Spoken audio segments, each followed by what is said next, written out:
future of insurance is set by what takes place in adjacent industries. Consequently, the future of health insurance is determined by what takes place in the health domain.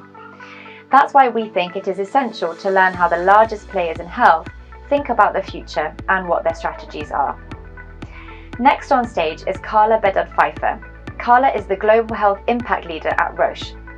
The blue-chip global pharmaceutical company is a pioneer in diagnostics, focusing on advancing science to improve people's lives. Combining pharmaceuticals and diagnostics under one roof have made Roche the leader in personalized healthcare, a strategy that aims to fit the right treatment to each patient in the best way possible. Many insurers think they spend a lot on innovation, not compared to Roche. Last year, Roche invested more than 16 billion euros into R&D. This is amongst the highest R&D spends in the world across all industry, because Roche realizes innovation is their lifeblood. We're therefore extremely excited that Carla accepted our invitation to tell us more about their bold vision to have even more impact. Good afternoon, everyone.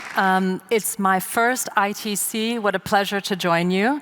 Thank you, Roger, to the team for the invitation. I come to you from a long line of colleagues who have been in other meetings like this, and so I really appreciate the warm welcome. And following my presentation, Matt Hickey will be presenting another side of this story, from perhaps more a perspective that you can relate to. I'm here to talk about the pharmaceutical perspective and innovation that we're seeking to bring. So without further ado, we want to make this presentation personal. We want to talk about populations and trends to share with you. We want to explain some shared interests that we may have and talk about some major themes around time to get medicines to people who need it, about risk, and also about the opportunity to partner even more with you. So this is something that I want to express. Why is Roche here? I've been asked that a lot in the last 2 days. It's really to foster even more partnership with the insurance industry, and I'm going to explain why that is. So based on those themes around time, risk, and partnering, this is where we're going to go today. First, we're going to talk about health innovation that we're bringing. There's even more and more of it, and some of the challenges and opportunities that presents to us. We're going to talk about tackling the finance barrier. My colleagues from Roche have talked about that in past years, and even more is happening, as well as bigger challenges, and certainly that's been exacerbated by the COVID pandemic. And interests that we share, we'll talk about that and reflect on those. And then lastly, getting to greater impact faster. And that's the partnering piece that we'll land on. Who is Roche? I think that was just highlighted. I'm a big fan of the company. In fact, actually, my first connection to Roche started not far from Munich in Penzberg, where Roche had actually created a massive manufacturing facility. So about 20 years ago, I was a newbie in Europe from New York. And mein Deutsch ist viel, viel besser. Und mein Mann ist auch Deutsch und meine Kinder sind Deutsch. So I'll give this presentation later in German. Just kidding. But actually, I'm a big fan of Roche. I've been with the company since 2006. I come from the investor community. I was a sell and buy side analyst in New York and London, covering pharma and biotech, including Genentech. And then, as mentioned, really kind of fell in love with the company not far from here in 2006. So won't belabor the stats and infographics here. I think what's really important is to reflect there's just a massive investment that we're making into R&D, into healthcare innovation. And we're going to talk about some of the opportunities and challenges with that. I think we were really put to a test as well as an industry through COVID, and lots of reflections, but just to say that we are strategic and tactical kind of partners to the insurance industry and wanting to foster a lot more of that so we can accelerate access to healthcare innovations for people who need them. This is a map or process, a healthcare journey, so to speak, that we talk a lot about in the company. You can look at this from a patient journey perspective. We can look at this from an internal process perspective. I can imagine that for health insurance companies, you're thinking about this as well, around how can we foster more prevention and wellness in populations. We're talking to some insurance companies who are very, very good at this and engaging the populations and customers that they cover around that. Better screening and diagnosis faster is really, really critical in terms of better outcomes later and bringing more value to societies. The diagnosis piece I mentioned, high quality access to diagnostics is really, really critical.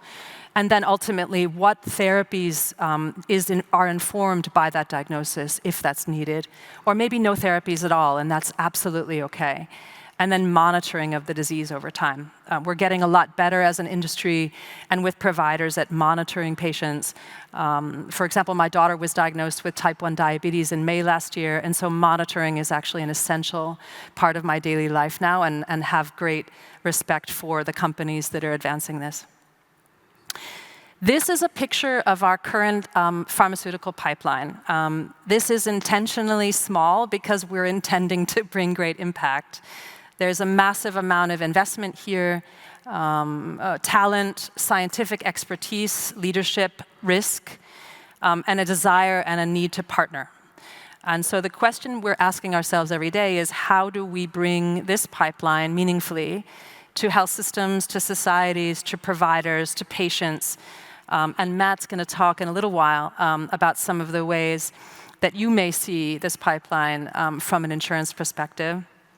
The dark blue lines are actually called new molecular entities. Those are molecules that are brand new. And so from a risk perspective, it's the highest. From a data and evidence generation perspective, we have the greatest burden to generate that evidence in clinical trials and also in the real world. So wanted to share both the disease areas and the size of the pipeline. However, the flip side of that is, how do we bring that massive pipeline, and we're not alone in this, together with our peers in the industry, to people who need it? And that's, I think, the challenge that we face, and why we indeed want to partner even more across ecosystems. This is a really interesting study that I was involved with at the European kind of Federation of Pharmaceutical Industries. This is a study called the Weight Index, and this is a map across European countries in the European Union around how long it takes after European regulatory approval of medicines to availability in those health systems in the public sector. So the average time this study was done between 2018 and 2021, so before the pandemic. I'll conjecture that maybe actually the wait time might have lengthened since then. But the average wait time across all these countries was 517 days. I was a little bit surprised by countries like Switzerland here, because my impression in living there is that we have quite good access, and I'm very grateful for that. But nevertheless, I think it's an interesting picture to see in mostly high-income countries in Europe, how long does it take for us, and many of us live in Europe here, to access the innovation that we may need, and what are bridges that the private sector can play to meet certain needs or demands from populations, and then how can we also work to address affordability gaps for patients and families to access these medicines over time. There's lots to talk about, and collaborations and partnerships that Roche is fostering in the public sector and in the private sector across these different key areas. So when we think about how we improve access in health systems, we can think about it from these different dimensions. I'm going to focus very quickly on the funding aspect here and build on, again, talks my colleagues have given before. And talk about how can we foster private funding as a bridge to broader public access to address that wait time that we saw earlier. And what are opportunities for you in your companies to think about how you can contribute more to the demand that's coming into the private and the public sectors. Again, largely this focus is around private insurers and health. So we're speaking mostly about this middle part, private health insurance and risk pooling. And I'm going to talk a little bit about some of the challenges that we're seeing in high-income countries, in developed markets, and Matt's going to dive into that much, much more from a fascinating perspective. But the point is that since the COVID pandemic especially, public health systems have been massively affected. Budgets and funding for healthcare are under pressure. Diversion of funding to perhaps military spending and other needs for funding that have only accelerated in the last 3 years. And so the challenges in systems with universal healthcare coverage, which is largely the case in Europe, we're seeing sustainability challenges that we hadn't necessarily experienced before as an industry or necessarily as a company. 80%, though, of the healthcare spending is still happening in these high-income markets. When we think about the challenges then in low and middle-income countries, these problems are only exacerbated, right?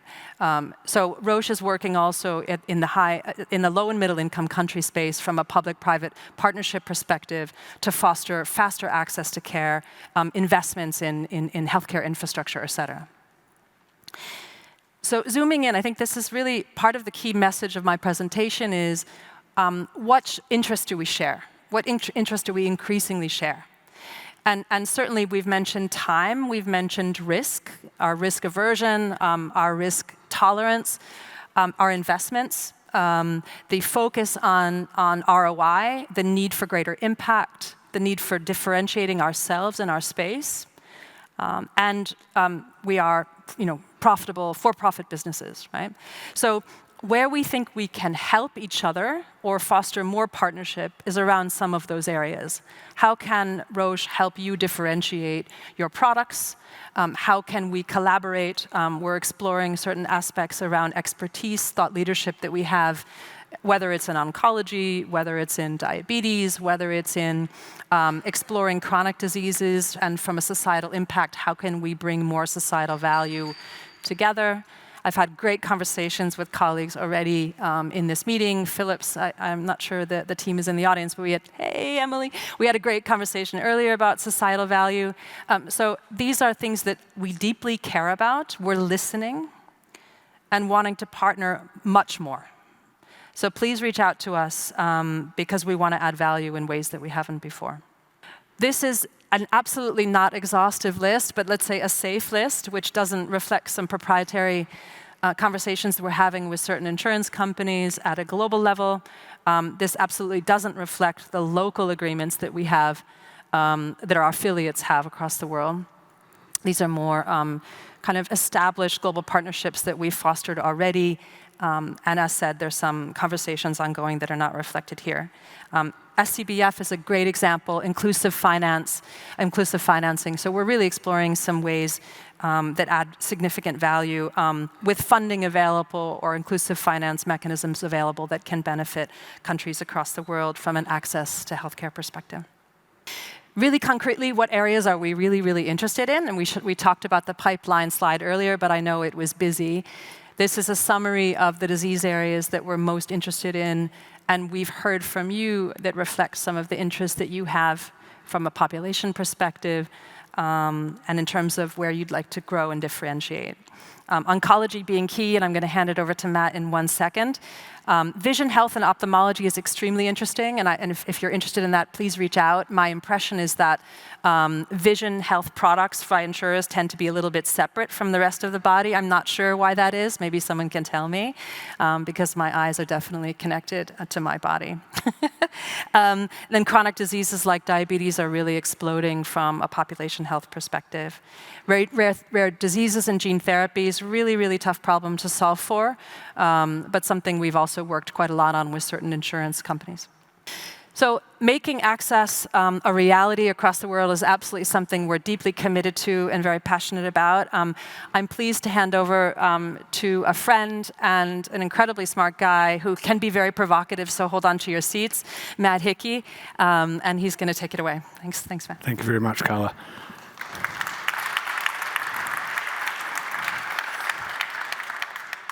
Thank you. I'll try not to be too provocative, given that we just had lunch. So let's actually make this personal. I'm a radiotherapist by background. I'm also the ex-head of cancer for AXA, the insurer. Some of you will know who they are. And I want to talk about enabling equitable value. And we often talk about terms, outcomes, cost, risk, value, things like this. But do they mean the same to each stakeholder that we're referring to? No. If we're talking to a hospital, if we're talking to a clinician, to a patient, to an insurer, etc., we mean different things. We measure these terms differently. And if we look at a utopia, I was part of a conference recently, we were talking about where would you want cancer to be in the future? Sustainably affordable for all, while delivering the best outcome to the patient within the resources that you have. And if we talk about the real cost of cancer, the reality is that's not what we're achieving at the moment. Cancer is incredibly complicated. We know that it's a very high risk area. It's also an area of one of the highest areas of escalating spend. And however, if I look outside of my office in Surrey in the UK, and I look at Hospital A, and then I look at Hospital B out the other side, I'm literally going to throw the dice in the air. If I walk into either of those hospitals today with need for cancer services, I could walk out with a completely different outcome. And we see that every day. We call it the postcode or zip code lottery. 40%, according to the World Health Organization, is wasted. So 40% of the work that I would do as an oncologist is being wasted, and potentially 20% of that outcome is not even a positive outcome for the patient. And when we look at the sources of risk, and we're talking about insurance or any type of funder, whether you're using taxpayers' money or using premiums, then the root cause of risk is actually suboptimal clinical outcomes, which is happening in an area that I have no control on as an insurer. So my investment effectively is being, or the value of my investment is being undermined by what's going on in an area I have no control on. And that brings me to the elephant in the room. And that really is escalating cost. So some of the cost numbers that you'll hear is 12 to 13, even 26% increase in the cost of cancer over time. I was on stage not so long ago with a couple of insurers who said by 2028, we won't be able to afford to pay for cancer. We've got corporate clients ringing us up already saying we can't afford our premium increases next year. What can you do to bespoke our products? And cancer's in the firing line for this. What would happen, what they mean is that they'll move cancer into the chronic illness exclusion rule.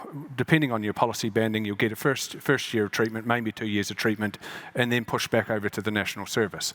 That decimates brand, that decimates the purpose of the insurance, and it also puts an incredible increase on an already broken public system. We've got a big problem if that happens. So it can't happen, that's all there is to it. So what do you need in order to ensure that that doesn't happen? And there's really three things here. It's a value ecosystem. I'm a lecturer at the School of Medicine in City Paris on value-based healthcare, and we challenge what we mean by value to the different individuals. And in this instance, we're talking about transparency and trust. I've asked the insurers, what do you know about your product? And by that, I mean the thing that the patient or your member consumes when they have healthcare. And the short answer is not a whole lot, actually. We typically buy off price. If we get a good tariff, then we send our patients to those hospitals, and that's what our networks are based on. That's not how you manage risk. So what if we move from a reactive sick care payment, the recipient of risk, to a proactive healthcare system where we're risk value and value partners with the products that we introduce our members to? And we would need to do that through a single source of non-biased data. So this brings me to what we're doing here with the Health Value Alliance, which is fundamentally what it says on the tin. Health for all, the patient in particular, value for all, an alliance where we brought together the key stakeholders, of which Roche is one, to ask that really hard question: where is the best cancer care being delivered in the world, and how can we ensure that our patients get that, and how can we ensure that that remains sustainably affordable? That includes drug innovation and bringing drugs and innovation into the marketplace in a safe manner, with a transparent manner, when we're talking to an insurer about how would you fund this if I want an innovation to be brought into place. You can see the missions and the aims, etc. up there. They're all very exciting, and we get a bit excited about this in the office. But actually what we're really talking about here is making a safe ecosystem that you, me, and others, and our loved ones, and Carla mentioned her daughter before, will enter, have entered, and may enter in time. And if we don't have this in place, we are literally, I'm going back to that guy with the dice and throwing it in the air. So this is just a snapshot of showing that this is real. It's not somebody standing up and saying, hey, we've got the Health Value Alliance and this is what we do as a company. These are 20 stakeholders from across the world, key and influential independent entities, pharmaceuticals and oncologists, insurance, et cetera, who are prepared to put their head above the parapet and say, I will understand what risk means for me, and I will make a change by putting a transparent, independent solution in place. So you can see some brands, et cetera, up here. The value pioneers, we call them, which is the top tier, are the ones who came in first with a little bit of funding and became our governance group and ensure that we're delivering something that's equitable. You can see where the pipeline's going. A lot of it is around continued cycle of validation, learn, observe, optimize, repeat, and ensuring that we have the appropriate professional bodies ensuring that we do everything correctly. What we've developed is a thing called the Cancer Performance Indicator, and it kind of also says what it's, we're not very inventive, it sort of says what it is on the tin as well. How are you performing with your innovation, with your hospital, with your clinical pathways, and with your patient needs that are ensuring that the downstream risk of that individual is managed? And if you are doing things like this, like following clinical protocol, bringing early advanced notification of drugs, for example, and to us to work out how as an insurer we would fund that, and getting into a collaborative discussion, which is why we call this a value collaboration, then we're in a much better position to be able to understand how to track and monitor performance. And that's not the acute performance, it's how much does cancer cost me in time. So not rather chemosurgery, radiotherapy, and immunotherapy up front, but what is the total cost of cancer over time and in life? So we've developed out of 173 academically validated metrics. I think we've got about 83 here up on the slide. And behind that is a bunch of measures. These are real-world measures that we can collect today in the electronic medical records, patient-reported systems, etc., and the claims-based systems that will enable us to understand these 7 dimensions of value that I'm showcasing up on the screen here. And just to show you, because this is health insurtech, there's a big data play to all of this. Data is insight, but of course it's rubbish in equals rubbish out. And you'll see a dashboard here. This dashboard can effectively be whatever you want it to be, whoever it is that you're looking for your need. But you'll see where you're performing poorly and performing otherwise. I've got 3 metrics here that I'm particularly interested in as a hospital group. I can peer review myself against hospital groups, and I can look at whether or not the data that's coming in is appropriate or otherwise. There's also a narrative coming from the analytics team to say, hey, heads up, some things are moving in the wrong direction that you might be interested in, and there's an opportunity for me to talk within my data and insights team across networks as well. This particular screenshot's taken from a group of 39 hospitals. So that's what they're looking from, an outcomes dashboard. And we can look at things like swim lanes, for example. Here we're mapping private service data against the national health benchmarks. And we sort of say, well, it's the best of the services that we're delivering to the masses. But if you want to be optimum healthcare, you've got to benchmark yourself against something. And we're looking at positive and negative variance with regard to this funnel plot. So it's a learning environment. It's not just about saying what are you doing badly or what could you improve on, but where is really good healthcare or really good value actually occurring, and how do we socialize that across your network and across the rest of the collaboration to keep this cycle of value improving as a result. Of course, we can't talk about any of this without talking about financial and risk insights. So if we're looking at this from an insurance perspective, how do I buy smart? How do I send my patients into a value partner that is going to look after that individual and their life and my cost over a long period, etc. And again, we're looking at the same things. So for example, outcomes versus cost over 3 years. Patient satisfaction, patient experience versus cost over 3 years. These are insights that we never had in insurance, but you could imagine if we have this type of insight, how we can commission smart and we can manage risk. But most importantly, and perhaps what I'll leave you with as I come into the last slide, is if I understand the root cause of risk and where that's coming from outside of my own operational inefficiencies, but rather what's happening within the product that my patients are consuming and whether or not a drug is coming into the market and is delivering me benefit in time, then I'm in a much better position to be able to control my spend and control risk and maintain the position of cancer. And that's really what we're talking about here with Roche being a partner as well. How do we foster a discussion with Roche, with innovation, in with insurance, in with hospitals, where all three are value partners for a common goal? And that, Carla, you'd agree, I think that's never been done before. So you saw some of the big players that we had on the screen here. You know what we can do with data. I've only just touched on it. I've got literally no time left. And I could go into a deep delve of what we really could do to understand risk and powering risk and risk prediction and everything around that in time. But fundamentally, what we're actually talking about is equitable value. How do I, a hospital, and you, a pharmaceutical company or innovator, and you, an insurer, join forces and manage risk for the benefit of our common customer, which of course is the patient. And you would have seen on my screen before, if we don't do this, the loser is always the patient. And that's effectively who we're here to serve. So 0 seconds. Thank you very much.